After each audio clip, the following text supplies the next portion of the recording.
Welcome back to another episode of Small Talk Sucks. Today, for us, is a Monday, which is exciting. Best day of the fucking week. Yes. I love it. Yes. I love Yes. it. So Is it Monday? it's Monday for me.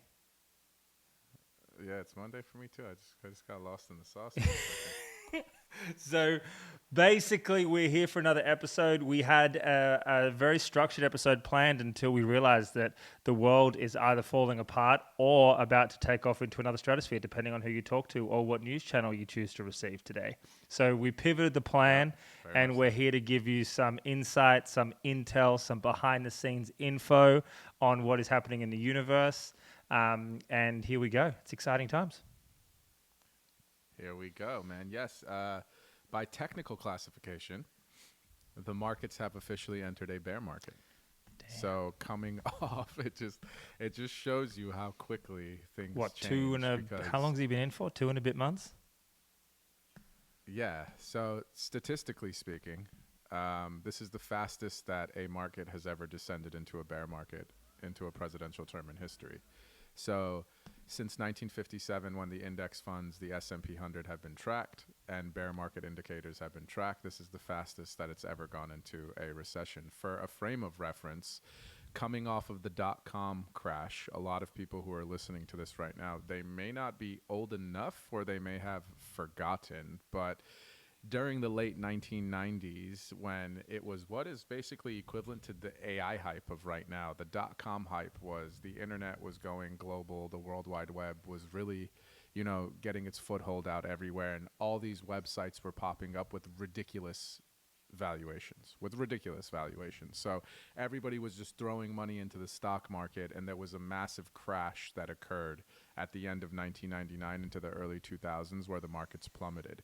So when Bush came into office, the market slid about 6 to 7%, but he basically was inheriting what was already a bear market economy, right? So you can't really put the blame there. For reference, since Trump's glorious quote-unquote Liberation Day, where he announced the retaliation tariffs across all the other countries, which happened like 2.5 weeks ago, the markets have slid 15%, just for reference, okay? He inherited what was a booming economy of the S&P 500 being up 23% for the year in 2024. So people were optimistic. As we know, the crypto markets were booming because it was a pro-crypto president that was coming into office. And then shit hit the fan. They launched Trump coin. They sucked out all the liquidity from the markets, saw a crazy ascension into the top 15 of total market cap, right? Then it fucking tanked. And everything has gone to shit and has gone completely sideways in the crypto markets and regular markets. So to qualify as a bear market, the NASDAQ, the S&P, all market indicators need to recede at least 20% from their previous peaks. So we have officially entered bear market territory for the first time since 2022, when the Fed hike for interest rates was unknown and it was speculative and people started freaking out. Prior to that was obviously COVID, right?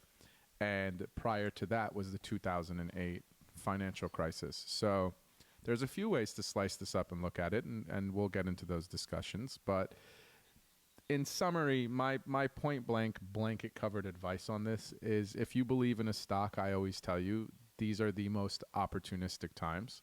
When there is fear in the market, that is when you get greedy. And if you believe in something, double, triple, quadruple down on it, because these are going to be some of the rarest buying opportunities that you are not going to see again for a very, very long time.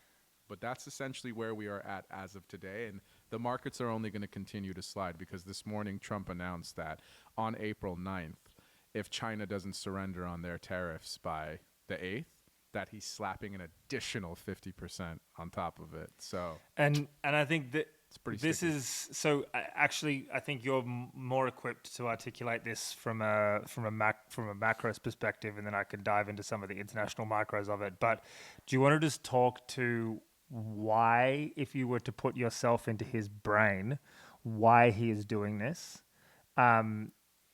Absolutely. Yeah, just to give people a bit of an Absolutely. overview and a general neutral understanding of why he would do something like this.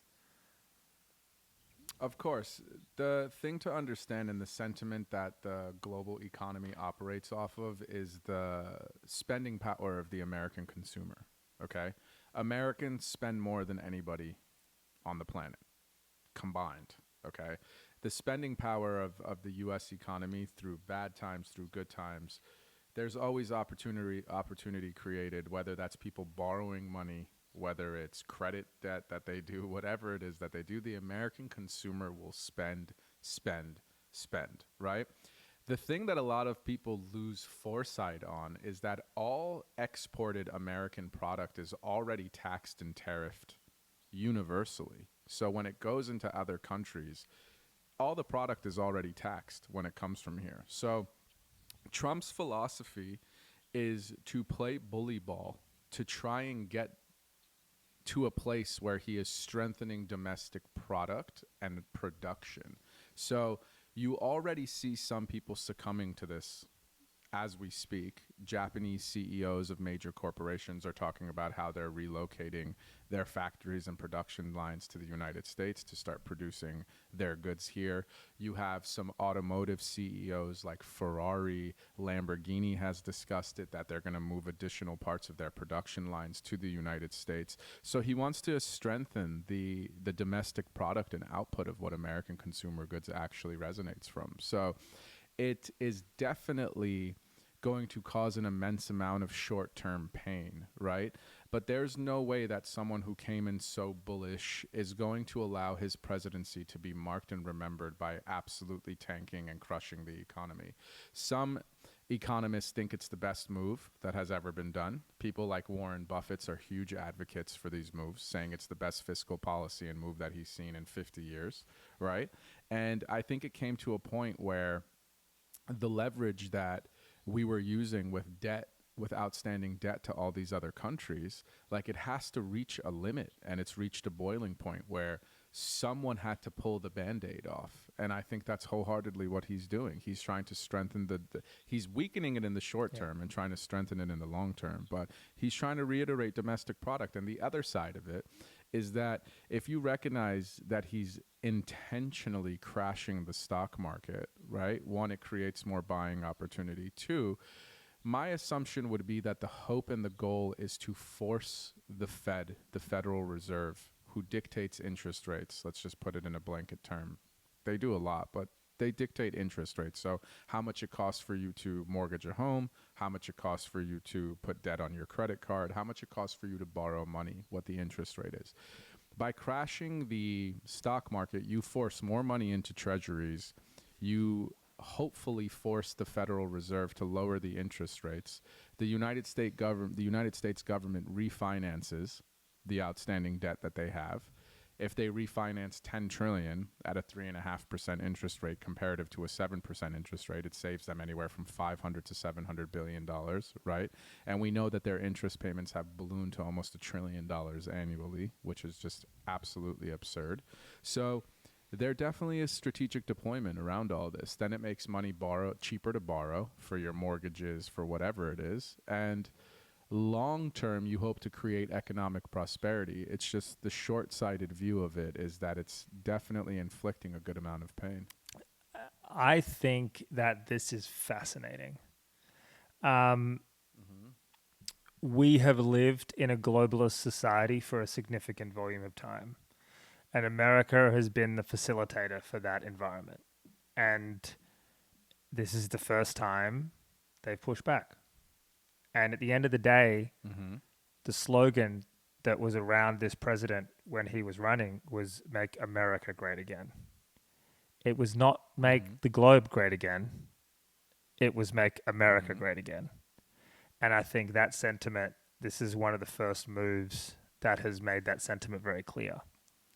And you have a lot of wealthy, smart, scared business owners in every other country in the world right now, because everyone has chosen to assume that politics and politicians and leaders are irrelevant. But now they're fucking relevant. If I'm running a German entity right now, I'm relying on my government to make moves that allow me to win. And my definition of leadership is to form your own crystal ball through very intelligent people around you and look into the future and forecast the problems that may arise and plug those holes early. I look at a country like Germany and Japan, who after World War II, America gave them a lifeline, said to them, you can tariff us and we won't tariff you. Made a deal where they were going to lend them their economy to allow them to get infrastructure back up again and to allow them to sell to the most powerful consumer in the world, in America. And I'm saying this as a non-American. So like, let's be really clear. I'm not American. I'm Australian living in Germany. And I work and live in America and I deal with Americans every day, all day. But I'm not American. So, you know, this is just the facts of it. You know, Germany received a very favorable deal. That's what allowed them to create companies like Boeing, like Mercedes, like Audi, Porsche, Volkswagen, all these companies that sold a lot of their products to Americans and were gifted the privilege of being able to trade under favorable terms while they were bringing their economy up to scratch. Then they get it up to scratch. And instead of leadership looking into the future and going, what's something that could pin us against the wall and put us in a really bad position and make the changes necessary in order to be able to, you know, handle that if something happened, they didn't do that. So now companies are figuring out how to survive.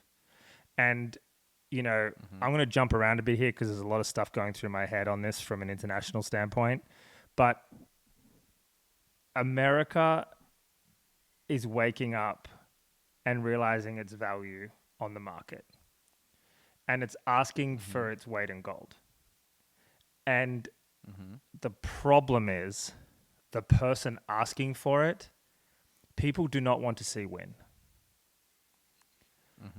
As a result, you make moves and you maneuver yourself in a way to leverage and get the best result for America. The problem is, as my dad told me at a young age, everyone has a plan until they get punched in the face. And what's happening right now is, after multiple conversations coming from Australia, there's a lot of very tight connections into China. And there's a lot of relationships that are dealing with people that have manufacturing out there and people that are dealing with Shanghai a lot. And a lot of what I've heard recently is kind of freaky. So Trump has his plan, right? Put the tariffs on everybody and force them into submission. China has its plan. You know, all the products that you make for us that we have all the blueprints for and we do all the production for, and you've already outsourced the intellectual property of those products to other markets around the world to avoid taxes for your, you know, top 7 companies. We are now going to produce them at 5%, pay the tariff, and flood the market with cheap product. Put 200% on us. The markup on an iPhone is wild. I'm going to sell an iPhone for $70. You can see what they're doing with BYD right now. Build Your Dreams, this car company that has ascended to a wild evaluation. And they have just gone, we have a longer time horizon than you. You have to deal with a 4-year term. Trump has to rush this process. China does not have to rush this process. You know, China is in a position where it's made all of its moves 30 years out, 50 years out. And they're sitting in a situation right now where if China chooses to flick that switch, that's whether it's a threat or a promise, I don't know. But they do have a card to play. And they do not care as much about their people. So if they have to sit in a recession or in a bad place that they hide publicly, But if they have to put their people into a bad place for 10 years, they will do that. America can't. He's literally got a year, 18 months before the midterms. At most. And he better have a flying economy by then, you know? Yeah, because he does not want to lose that red So wave. look, it's just a counterpoint to, everyone has a plan until they get punched in the face. Economists look at this thing and go, on paper, X plus Y equals Z. Unless Z doesn't show up to the party and decides to make a complete change that affects the evaluations of all those companies that are founded in America that have outsourced the intellectual property to somewhere like Ireland because they get tax havens everywhere. And now you have a country like China that has risen to power at such a great rate of knots and is now going, you know what? We're going to build BYD. We're going to sell a car that's superior for $25,000 and $11,000, $25,000 for a car the other day that had a drone coming out of the roof of it. Like, these guys have got fridges inside of the car. That's all. Like, they have really figured. Like, I heard the other day they've got a charger that fully charges a car in 5 minutes or something ridiculous. Like, it's it gives you 250 miles in 5 so. minutes. I look at it and go, we used to look at China and go, where's the innovation? Right? They execute, but where do they innovate? Now they're on par. Like, Tesla doesn't have that. So, and even if it's not 100% there, it's 80% off. So you're kind of like, whatever, it's worth it. And that's the game that they've played for their whole career, and they're going to keep doing the same thing. They have blocked a lot of IP infringement at the top end of the spectrum. Like, I know a lot of people, like, for example, the guys that run We're Not Really Strangers, which is a really big card game. They have big problems with mimicked product that's sold through China. Like, bottom end IP infringement, they don't care about, but top end IP infringement, they've always been very protective of. But what if they're not? What if they just go deal with the court case, deal with the legalities of it? So that's a take on this situation from an international person's perspective. Yeah, no, and I think you bring up some extremely valid points. I think what you said about the time horizon is very valid. We exist in a democracy in the States, so you have 4 years to ultimately get something done. So, speaking to some of my close financial people, people who are heavy in the world of finance, they correlate it back to what we were just talking about the midterms. Because if Trump doesn't get this done by the time the midterms come around and they lose parts of the House, the Senate, whatever it might be, and this isn't a type of tee up for someone like J.D. Vance to come in and take over, then what is this for? What is this for? What are you hoping the outcome of this actually accomplishes, right? Like, you are going to plunge the economy into a recession and a hole that it'll take very long for it to come out of. Now, the markets are reacting to any glimmer of hope. Like, as of this morning, right, what happened was there was a fake tweet that went viral from a bunch of pages for about 30 minutes, which said that Trump was about to announce a pause on tariffs for 90 days to negotiate favorable terms. The markets instantly reacted and started moving. Futures started going up. The S&P 500 went up like 1.6 trillion in a matter of like 15 minutes. Then, press secretary of the White House comes out, announces that it's false news, tanks. The markets tank again, down 4% instantly at open. It's crazy how instantaneously reactive the cycle of the markets are to the cycle of news right now. And I think some other stuff that you touched on is China has always been known as the greatest copycat, right? Like, for people who have wanted to move product, whether it's through dropship, whatever it may be, they always go and look for the alternative. They're like, okay, well, if I see this product on Amazon here, let me go find it on Alibaba for a tenth of the price and see what it is, right? They're starting to show that they really actually don't give a fuck. And they are now starting to flex and beat on their chest while they do it, whether it's with military innovation, of them showing off what advancements they've made with their fighter jets and their military product. they're now copying the baseline of everything that Apple does. Like a literal Vision Pro copycat was announced and brought to market last week, which is identical. The exact same way that Apple has designed it, just lighter materials, more cost-effective materials, because the 7 rarest earth elements of all of planet Earth are all exported from China, which they've now put restrictions on, by the way. So they're really starting to flex. And this Apple Vision copycat is a third of the price. It's like $600 or something like that. Not even. It's almost 10% of the price. You know what I mean? 20% of the price of what it is. Looks the exact same. Even has the magnetic thing on the side, the extended battery, same glass thing, same everything. BYD, as you brought up, was the most prime example of it all, because they had a rapid ascension to becoming the number one producer of electric vehicles. The United States has placed all restrictions on bringing them into the States because they would absolutely game dominate. over. You bring it literally cost $11,000 for the car in China. Even if you slap, as you were saying, 200% tariffs on it, you understand, and you bring that car here for 25 to 30 grand, you're still beating every value of that what Tesla has to offer. Elon, in a lot of ways, shot himself in the foot with what he did with his exposure to politics. I think he ascended into a rare space of, for someone who already had a pretty big ego, allowing it to get even bigger than he could manage. And Tesla stocks have plummeted by over 50% from their all-time highs. The sales have plummeted. There's now, gatherings and protests against Tesla and people refusing to purchase the car anymore because of everything that's happened with the federal job cuts and whatnot.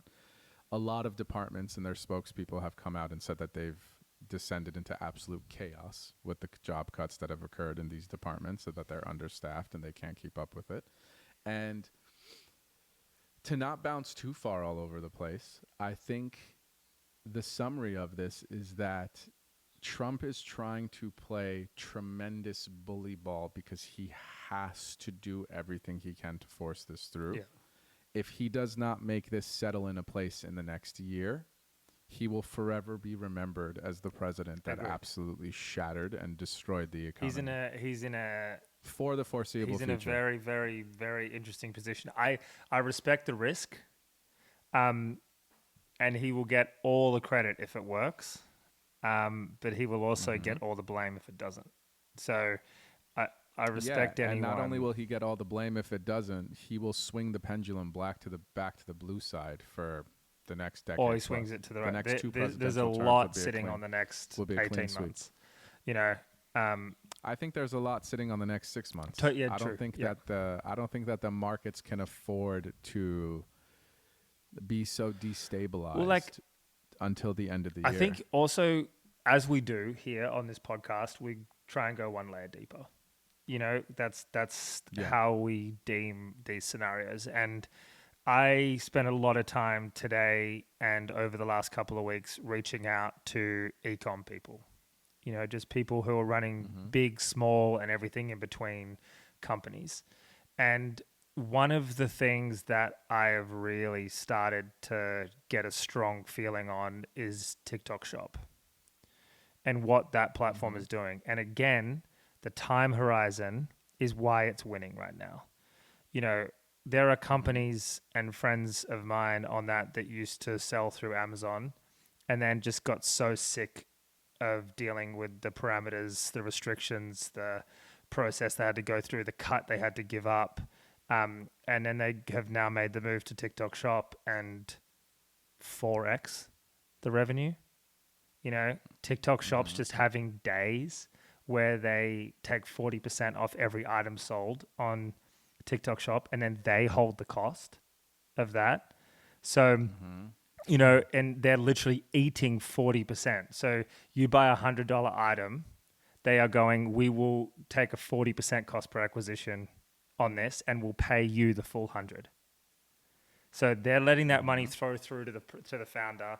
They're handling fulfillment for them, or you can run it through Shopify yourself. As an option and as an acquisition tool, they've built affiliate marketing into the platform so you can book creators and just pay them on a percentage of sale. and that's all done within TikTok Shop. Jesus. The acquisition costs have fallen through the floor. There are examples of cost per acquisitions at under $1 for certain items. TikTok Shop is on a wrecking ball towards a heavy takeover of Amazon. And the reason is Amazon doesn't have distribution. Amazon is slow. Amazon is cocky. And Amazon is at a point where its drivers aren't ultimately, like, there's a lot of like friction points that they have in their business right now. And this is what happens when a company gets so big and then has to keep getting bigger. You get to a point where your TAM, your total addressable market, is so broad that the only way you can increase profits is to reduce expenses. So they get to a point where they start to reduce expenses, they start to increase fees, but they're not adding any extra value.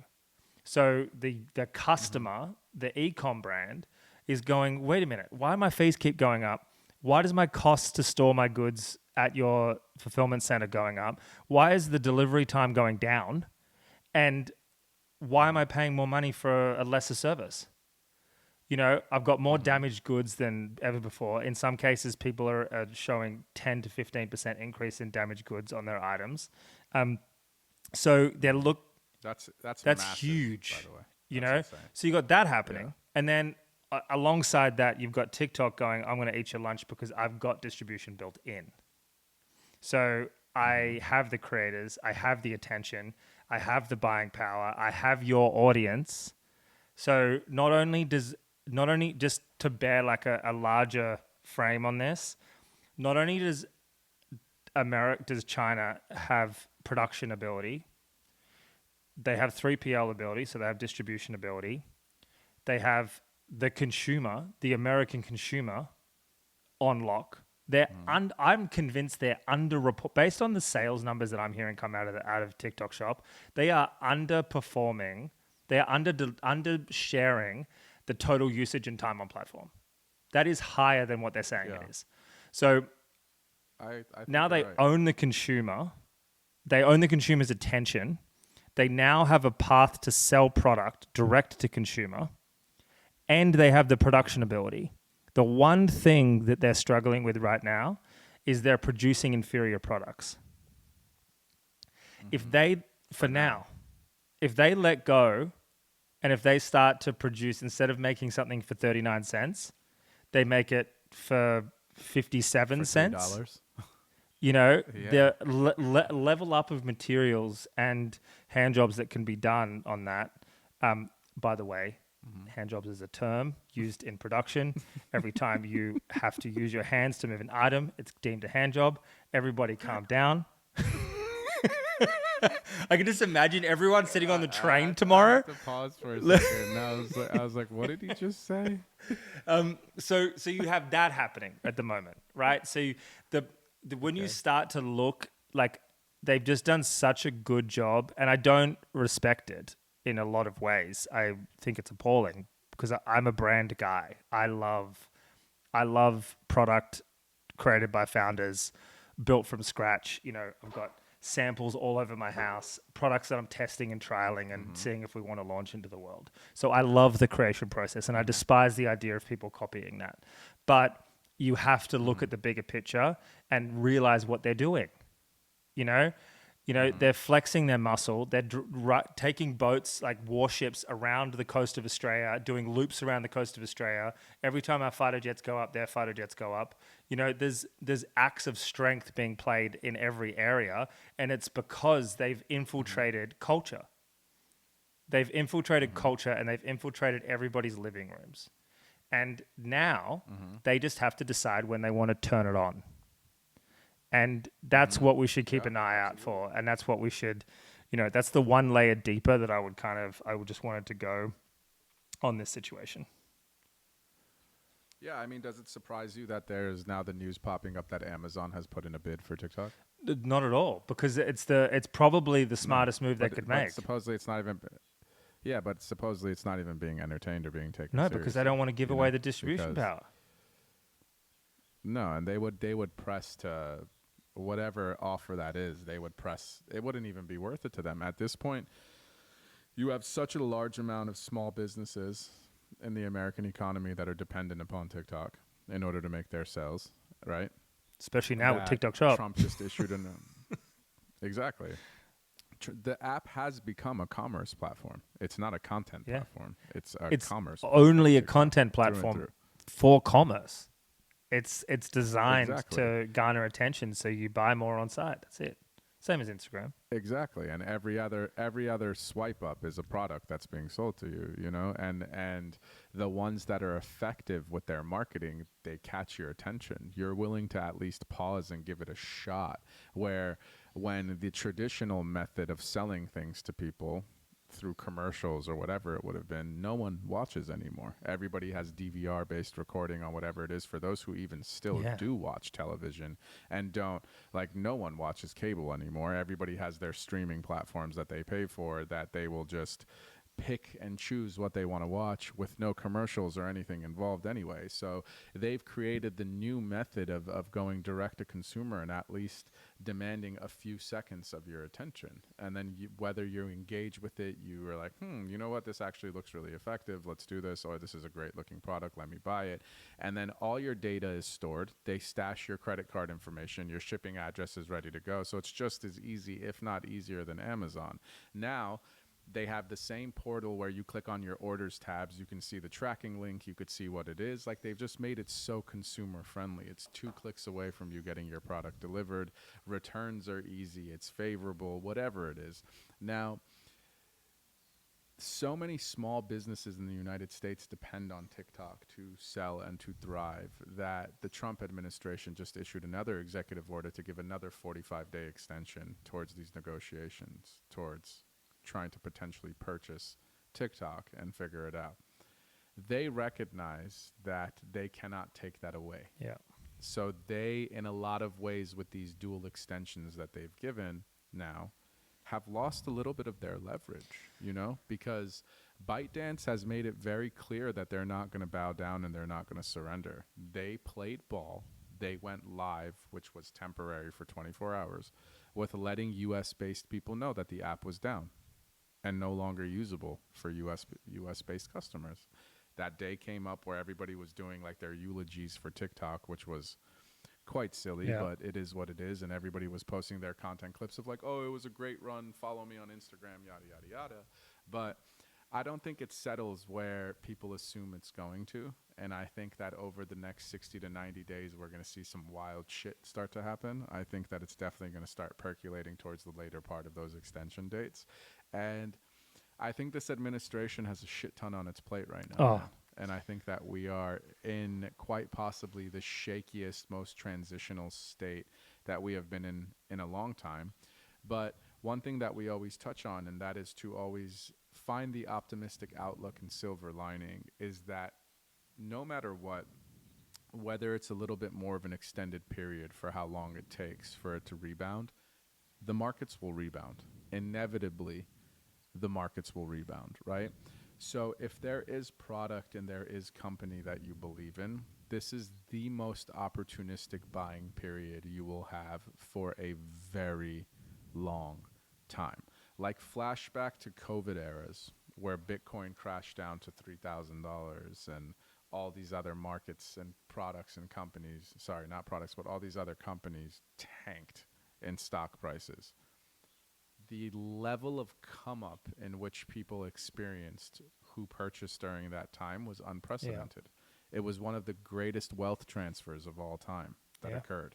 And I think that opportunity is before us again. So if you are in a position where you have the disposable income, you have a little bit that's been tucked away or you've been saved up looking for an opportunistic buying opportunity, now is the time to dollar cost average your way in. I've explained what DCAing is dozens of times. Just Google it and you know, educate yourself on what dollar cost averaging means and start to deploy that capital a little bit into the large caps that you believe in, because long term you will 100% come out a winner and you will look back on this as one of the greatest sales that you have ever seen in your life, ever. And that's the silver lining to take away from this. With volatility comes opportunity. and opportunity to buy means long-term gains. So that's the silver lining that I would take away from this situation. And I'm going to take the other side of that coin and say the world's fucked. I'm just joking. No, it's over. Run for the hills, people. no. I'm going to take the other side, not talk about the markets, but throughout my life, I have never invested as much into markets as you have. I've invested into myself and companies that I own and run. And I think now is also a time for you to do that. I think you've got a lot of big companies that can't fucking move fast. They are stuck. Like you've got, I think the reason why I decided to have so many conversations with friends that are founders was because it's very easy to just talk about the macro of things. But when you start to understand the nuances of what people are going through on a day-to-day basis based off these kinds of decisions, you start to feel their pain. And when you can start to feel someone's pain, you can start to not only understand where they're coming from, but look for the opportunities. And what I've noticed is like, I spoke to a friend of mine who is doing about 40, 50-ish million a month in sales on an e-com product. Light work. And he said that he might have to close the doors because he's put in orders at a fixed rate for the next 3 seasons of clothes that he now is stuck with, and he's got the contracts for all of those lines that he can't renegotiate. But and this is someone that you're saying does close to $500 million annually in sales? Yep. Okay. So about, give or take. Black Friday is a big thing. So the number I gave out is netted out, averaged. But the biggest thing I think for people to comprehend with this is like there's long order effects of every decision, and now he's got to hold the stock cost, pay the import on it at an inflated rate before he's even sold a cost of a unit. So he's already at a loss. He's pretty much will run the next 2 years at a loss. You know. Like, so they're the long order effects of this thing on a large scale. Then you've got the thing on a smaller scale too.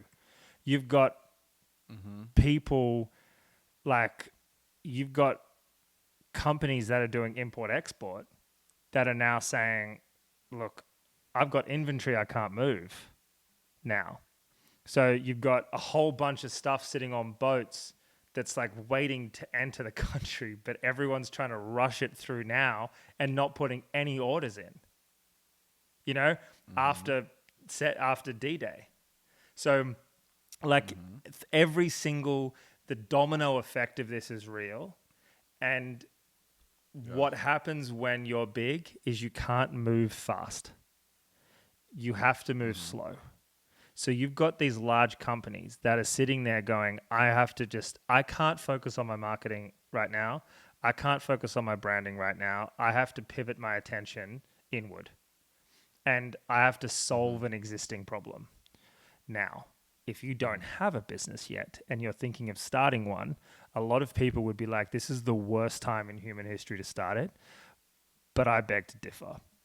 If you are looking to start a clothing company in America right now, go against the grain and don't go to China, don't go to Turkey, don't do it offshore, do it in America, do it of a high standard, charge a premium for it, build a good brand around it, make it a unique, differentiated fucking product. How about we get back to that instead of price competing and trying to produce as low quantities as possible? So I think that, if you haven't started yet, there are pivots and tweaks that you can change and consider. And one of the things that questions I've been getting asked a lot, because I do work with a lot of e-com companies that are considering entering the American market. And my advice to them in the past has been very simple. Turn the fucking ads on and ship it. Just make sure the order value isn't over $800. It's the best consumer in the world. Now that door is closed. But what it has allowed for is for a retaliation tariff to take place And in turn, all those American brands that you're competing with, if you're in Australia or if you're in Germany, that $100 order is now going to have to come through at $150, and you're going to have to pay that on top. So if you're a local manufacturer and you're a local business, like get ready to run. Like this is an opportunity. So from the macro standpoint, I get it. Invest into the markets. If you don't want to run a company, if you don't have aspirations to do that, do that. It is a this is not financial advice. It's a safe option compared to building your own business. But if you want to do something with your fucking existence, and if you want to create something for the world that's differentiated and unique, do it when no one else is, and do it when the biggest players that you're currently looking up to aren't able to think about their brand. The last thing on their mind this weekend is the activation at Coachella. So if you are out there right now and you're thinking about doing something, now's the time to get to work on it. It's never been easier. Yeah, no, and not always trying to be super Mr. Optimist, but looking into and correlating back to what you're saying right now, there is going to be some hurt and impact on everybody everywhere. And there was a couple small business owners that I also heard from this week, because I saw some stuff that they had posted on their stories, where they're extremely fearful. They're extremely fearful, of the cost that is going to be passed on to them. They depend on foreign markets for import of product. It very much is going to affect the bottom line. Now, you can throw out the stats that on a larger scale, 8% of the market, 8% of people control 94% of the stock supply, which shows you that the bigger pockets are being hurt, but they are always going to pass that pain down to the consumer and the people. Always. They're not going to take it on the chin. And like one report that I read this morning actually is that the next iPhone, which is supposed to come in September, if tariffs continue to increase at the rate that they are, or even stay where they are now, the average cost of an iPhone is going to go from $1,000 to the American consumer to $1,500 to the American consumer. So people are going to start feeling this pain for sure. So it's not all glitz and glamour of hoping that this pans out. It's in a very shaky spot, and I think a lot of people are very fearful, but I do always believe of when in doubt, zoom out, and you see that no matter what, the greatest economic turmoil and moments of turmoil have always turned into the biggest opportunity. So that's just the foresight that I will always carry with it. It's what's gotten me far as an investor. It's what has allowed me to thrive in my life. Is when others are fearful is when you get greedy. So not speaking from the side of business, strictly speaking as an investor, that's where I think the most opportunity exists, is in times like this, But we're going to have to see how this pans out. We're going to have to see where this goes. And I think, as I said, the next 90 days, the Fed has their quarterly meeting in May. We'll see if that they defer and what they do with the interest rates. But I think the next 90 days is going to dictate the next 2 years. That's what I wholeheartedly believe. I see what we see unfold. The Japanese prime minister is flying into the States this week to do direct negotiations. We see that Taiwan has already implemented what they want to do strategically with relinquishing certain tariffs to come to terms. You see that India is already doing this, so that the United States is placing way more emphasis on India becoming their major trade partner and supplier comparative to China. So I think we're going to see where this settles in the next 90 days. I think in the next 60 to 90 days, we see where all this comes to, what resolution this comes to, and I wholeheartedly think that dictates the next 2 years. It literally is a coin flip. It either crashes and burns, or the markets fucking explode. And if in the next 60 to 90 days there's some type of resolution or something comes to terms on this global economic trade war that has occurred, and there is a resolution that's beneficial to everyone, and it mediates the situation, you are going to see the markets roar unlike anything. They're looking for an excuse. They're looking for any excuse, and I think the last thing I want to mention on the TikTok Chinese side of things, I think what is crazy to me is TikTok Shop was launched, I think it was back end of last year, right? There's no real hard, true public numbers about how big it is, but it's a sleeping giant. Instagram Oh, yeah. invested billions into TikTok Shop years ago and then just threw it in the bin. Wow. And I look at it and I'm like, how? Like, I think we've got to wake up a little bit and realize that innovation is coming out of China. And it's worth recognizing and knowing that it's there. And, you know, you've got one of the most heavily invested in companies in Instagram and Facebook and Meta, and the most forward-thinking developers in the world who passed on shopping on socials. What the fuck? What the fuck? Like, how did you move on from shopping, which is a commercial gain, focus on the metaverse, and then slash the metaverse pricing, slash the metaverse investment, and pivot to AI? And now, like, you just let. What the fuck happened with Meta's metaverse investment? They dumped more money than has ever been dumped ever before. And then They he put, just like, woke up 60, one morning 70 while he was doing Brazilian jiu-jitsu and just moved on from it.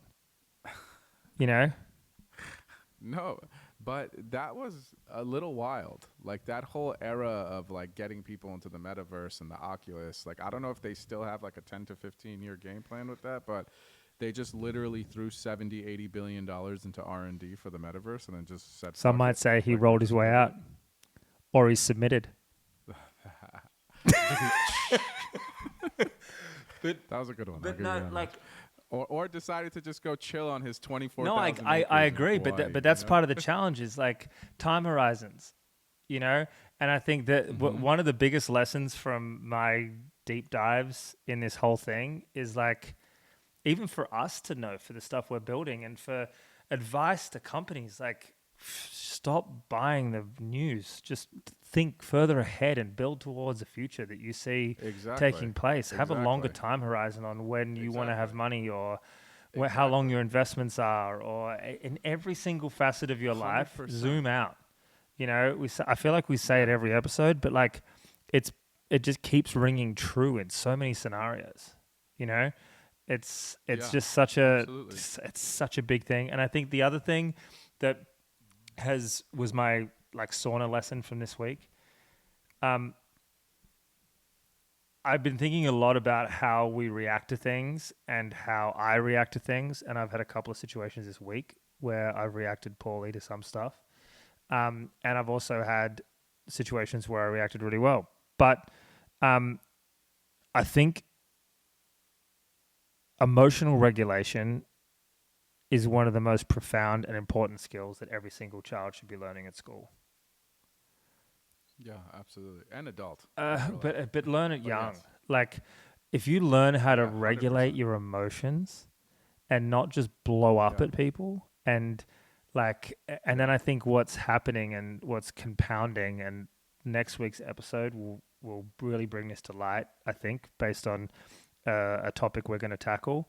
But emotional regulation is the discipline of comprehending and understanding when to deploy what emotions at what times. Now, the only way you can do that is if you understand how, why, and what you're feeling. And the only way to understand how, why, and what you're feeling is to understand who you are. And I think what's happening is we're not learning emotional regulation, and in turn, none of the other things in order. And as a result, we're entering the workforce unclear of who we are, what we should do with our lives, and how we want to achieve the future that we want to achieve. And as a result, we have a disappointed generation of 30-somethings because they haven't done what they wanted to do before they had children, and they hadn't achieved the aspirations they had for themselves because they were born with ambition. They were born... We were born being told how to achieve things and what to achieve and hard work, but we weren't told how to feel for the right outcomes for ourselves, to make the right decisions, to then apply that work. So, and then to layer on top, you have a time horizon that's too short. And as a result, you've started 18 businesses and done none of them very well and wondered why nothing worked because you couldn't regulate your emotions. You didn't understand who you really were and where your best places to deploy yourself in the world and the most highest leverage opportunities based on your constellation of skill sets and superpowers. And it's kind of like, I've just realized that so much of this, every piece of conflict, every war, everything that goes wrong or right in the world is a direct relation to the ability or inability to regulate your emotions. 100%. And it was probably everybody knows this, but it was just like, it's just a bit of a slap in the face for me. And I wonder if it's a slap in the face for anyone else. No, yeah, I think you nailed it, and I think that's a worthy topic to expand on into our next episode.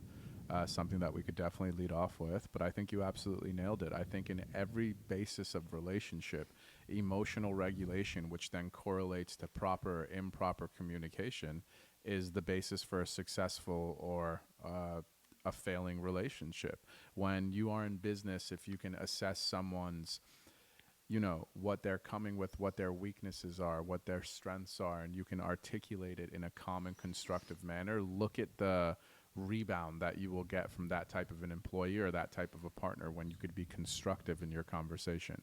When you don't wait to just respond with your partner in a romantic situation, but you actually listen and process to what it is that they're telling you, and then you digest it, you give yourself a beat to process, and just come in a more formulaic approach to that conversation, you will always arrive at the desired result. Because you said something significant to me one time where it's not you against each other, it's you versus the problem, right?